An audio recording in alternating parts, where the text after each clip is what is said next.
Italy ప్రధాని Georgia Meloni భారత ప్రధాని నరేంద్ర మోదీ కలిసి కనిపిస్తే సోషల్ మీడియాలో ఒక్కసారిగా మెలోడీ ట్రెండ్ అవుతుంది.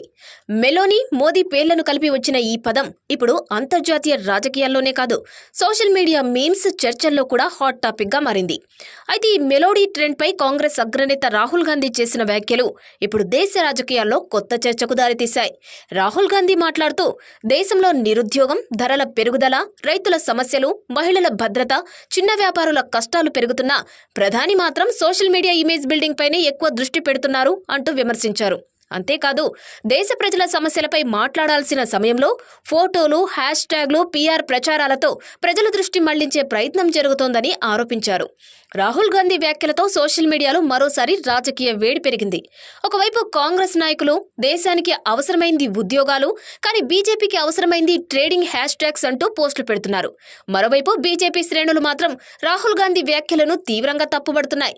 ప్రపంచ వేదికపై భారత్ ప్రతిష్ట పెరుగుతుంటే కాంగ్రెస్ కు అది కూడా కనిపించడం లేదని కౌంటర్ ఇస్తున్నారు. బీజేపీ నాయకుల మాటల్లో మోదీ విదేశీ పర్యటనలు, ప్రపంచ నేతలతో సంబంధాలు, భారత్కు పెట్టుబడులు, వ్యాపార అవకాశాలు, అంతర్జాతీయ గుర్తింపు తీసుకొస్తున్నాయని చెబుతున్నారు. ఇటలీ ప్రధాని మెలోని కూడా పలు సందర్భాల్లో మోదీపై సానుకూల వ్యాఖ్యలు చేయడం, ఇద్దరూ కలిసిన ఫోటోలు వైరల్ కావడం, ఇవన్నీ కలిసి మెలోడీని గ్లోబల్ సోషల్ మీడియా ట్రెండ్ గా మార్చేశాయి. అయితే ఇక్కడ అసలు ప్రశ్న ఏంటంటే, రాజకీయాల్లో సోషల్ మీడియా ఇమేజ్ ఎంతవరకు అవసరం? ప్రజల అసలు సమస్యలపై చర్చ ఎంత జరుగుతోంది? ట్రెండ్స్, హ్యాష్ ట్యాగ్స్ ప్రజాభిప్రాయాన్ని ఎంతవరకు ప్రభావితం చేస్తున్నాయి? ఈ అంశాలపై ఇప్పుడు దేశవ్యాప్తంగా పెద్ద చర్చ సాగుతుంది. ఒక విషయం మాత్రం స్పష్టంగా కనిపిస్తోంది. ఇప్పటి రాజకీయాలు కేవలం సభలు, ప్రసంగాలతో మాత్రమే కాదు, సోషల్ మీడియా ట్రెండ్స్, వైరల్ ఫోటోలు, డిజిటల్ క్యాంపెయిన్లతో కూడా నడుస్తున్నాయి.